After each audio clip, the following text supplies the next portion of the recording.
Matt from Dice Roundtable, and I'm bringing you another of my top 5 lists. So miniature games, specifically miniature games. So this list is my, if you didn't read the title screen, top 5 dedication games. Games that require true dedication as your primary and maybe only tabletop game, because in my opinion, these 5 games are good. Number 1, everything on here is a good game in my opinion, but because of depth of rules, depth of collection, or the intricacies within the game itself, maybe terrain, cover, line of sight rules, and everything else that goes with it, and let's not forget updates, erratas, and additions being changed, that it is to your benefit that if you want to be okay or trending towards good in these games, then it's a matter of you need to play these on a regular basis. Otherwise, the nuances in some of the rules are going to slip away just because it's a lack of remembering of playing. So this is my top 5 list of games that if I was going to pick one, I would be picking one of these as a true dedicated game in my opinion. So let's start with number 5, fresh off the desk, and Batman the miniature game. I have met some miniature players for Batman, and it is one of those dedicated games because there's so many nuances with it.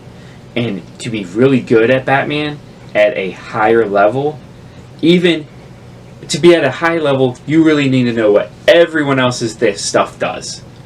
Don't just say, what does it do? Because, well, this does this, but if it's with this, it does this, and if it's in range of this, it does this. It's just a bunny trail of if-then statements that just, I don't know. How do you counter that? I gotta build an all-coming list to counter everything. That's if you want to be really good at the game, tournament level. Now let's back off tournament level, you're playing casually. You have about 25, 30, 60 possible things that you're trying to remember everything that works off each other. Let alone, oh man, I forgot that. Oh dang, I forgot this. The person you're playing is doing the same thing. So if there's a gaming group, you all like Batman, here's your dedicated game. Because you all, and playing it together, you're all going to learn it together, and that's the common thing. It's a perfect game club game, because if everyone's in on it, everyone's in on it. You're going to see everything, everyone's got stuff, you're going to meet on a regular basis, maybe twice a month, you're playing, and you're not going to be like, oh man, I got to sit there and freshen up the rules, I got to freshen up the rules, I got to freshen up on the rules. Well, there's so many rules and special instances that it just, boom. Anyway, Batman the miniature game. That is my number 4. Number 4, graphic. Marvel Crisis Protocol. When this game got announced, I still remember, oh my goodness, these tables look amazing how they were demonstrating at Atomic Mass Games. What a great idea. Oh my goodness. That is fantastic. Marvel Crisis Protocol. Theme's great. Mechanics are awesome. Boy, this is year 2023. Bear in mind with the year of me saying this, they've entered rotations now so that certain cards go in and out of rotation. Character versions go in and out of rotation now. So it is very specific to, if you're being in on this game, be in on this game. You're getting all the newest releases as they come, the terrain as it goes, everything is so beautiful. Bear in mind, the miniatures can be a little finicky. Losing of heads, little heads that are 3 pieces. Hope you got really fine dexterity skills. But that's not what this list is about. But, again, just like Batman, not a superhero game, you're in on it, you're in on it. The benefit with Marvel Crisis to me on this list is you do not necessarily need to know everyone else's interactions because you have more variety in your list. Where Batman, I'm bringing the Joker crew. The Joker crew is these miniatures. The Batman crew's these options, this options, this options, this options. Where Marvel Crisis, you can mix and match more, and there are certain characters you're going to bring and not bring. You can't have X superpower characters unless you're going to have like one or two. So Marvel Crisis Protocol, yes, another superhero game, is 4th on my list. Graphic. Age of Sigmar. Again, this is on the list because we constantly get new editions. They now do the General's Handbook with seasons twice a year. So there are new things that come up and work in that game system, and the depth of the rules and all the special things that go on with the units. That's why this is on my list. However, very easy to collect multiple armies, meet on a regular basis, and have that variety, and having narrative campaigns and fun campaigns and elements with that. Go as deep as you want, but as I've been playing with my kids and as we've been going on this journey myself this year, well, in the last 6 months, let's say, and the growth I've seen, especially in my youngest one, and remembering his stuff with Skaven.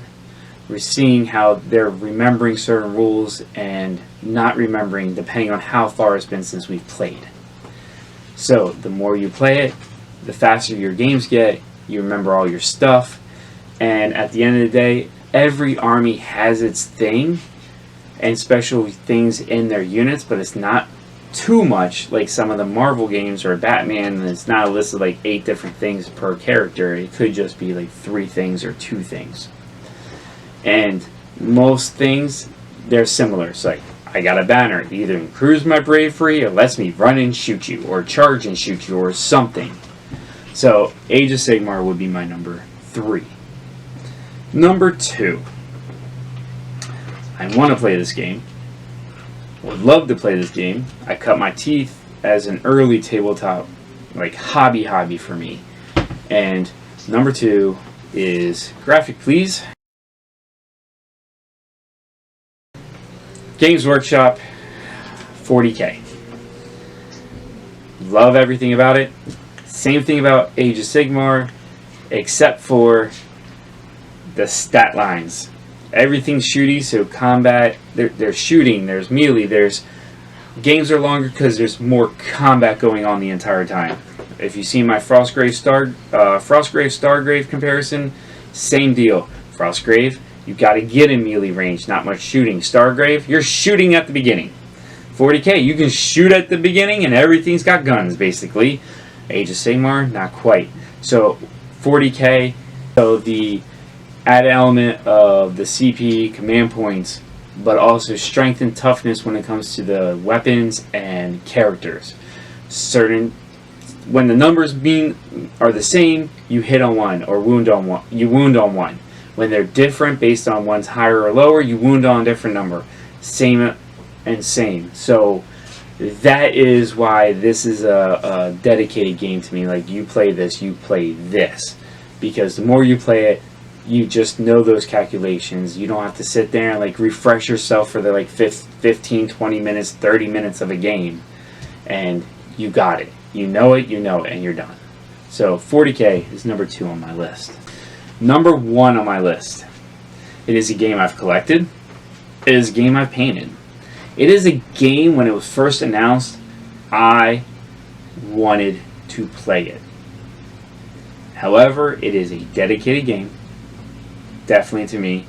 But it is one that has a huge following, and that's going to be Star Wars Legion Graphic. Star Wars Legion, when that first came out, it would not have been on this list.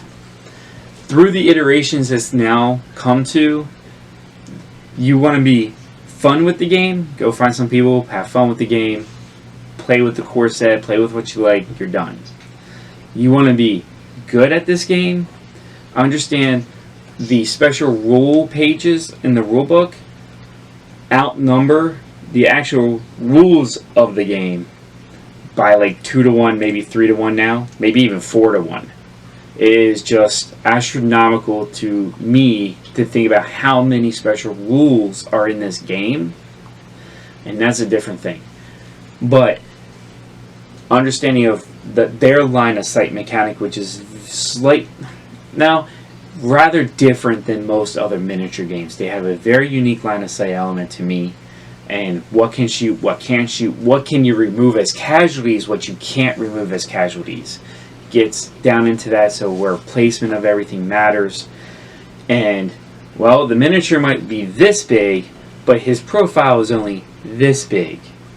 So it's not based off of the model, it's now based off this profile. That's a massive change in that game, where you just either know it, eyeball it, or you are literally playing these little silhouettes on the table when you're trying to figure out if you can see someone or not, adding complexity and time to that type of game. So the more you play, the more comfortable you are. You can eyeball those things because you've done it enough. So Star Wars Legion is number 1 on my list for dedication, just because I do believe they have some unique elements in that game which you will not see on a regular basis in other games. And that is the number 1 reason. Not because you should see other things. And it's also number 1 on the list because it's probably the one I really wish. In the comments, tell me what you think is your dedicated game that maybe I didn't consider. Maybe you think all these don't require dedication like that. Why? Let's have a conversation about that, because this is my list. This is what I did. Maybe you're going to argue with me that Legion shouldn't be on the list because the rules aren't that complicated. Then please tell me what I'm missing, because I really do feel like that is pretty... Some of those rules are like, do we really need 5 different ways to say that you can re-roll dice when you're attacking, because there's 5 different rules for it, instead of just like make one rule, one special rule. Han doesn't need a special rule that's different from this character and that character and this character. They all do the same thing. They all get a reroll, but you call them all different things. Oh, he gets a reroll 2. He gets reroll 3. He gets reroll 1. He gets reroll 1 if. Can we just call it blah reroll with X behind it, and we know they get to reroll that many dice instead of saying only 3, only 2, only 1, maybe this, maybe that. No, we don't need 5 different words. Just give us 1. Anyway, pet peeve, Legion, so bad. Maybe it's Batman. I can't remember what I had for lunch, but I'm supposed to remember 15 other factions. I'm supposed to know, let's see, 6 models per faction, 6 times 15, that gives me 90 models. I'm supposed to remember the rules for 90 models plus the 8 I got? Why? And we know half of them suck. No one's going to play them. And then you play someone and they're like, oh, they can do that? I didn't understand they could do it. It's right there in the rules. Didn't you read the rules? No, I missed that part because I didn't understand what that said. Now I understand what you did because you just destroyed me. Because I didn't understand that rule. Because I didn't spend 3 hours learning what it meant. But that's beside the point. What's on your list? I will say, they're all good games though. They really are. Great models. Batman's a little bit... Hey, if you don't want that 3-headed piece model, get Batman models where you get a little pole holding up someone and it snaps. Because it's resin. What do? Would you rather have a head that you lost on the floor? Or would you rather have a snap pole? I don't know which one I'd rather have. I got a guy that looks like Storm Shadow and his katana snapped. Why did they snap? He was in foam. Foam's supposed to protect models, and yet the sword snapped. Whatever. Anyway, if you really made it this far, great for you. Thanks. Take care.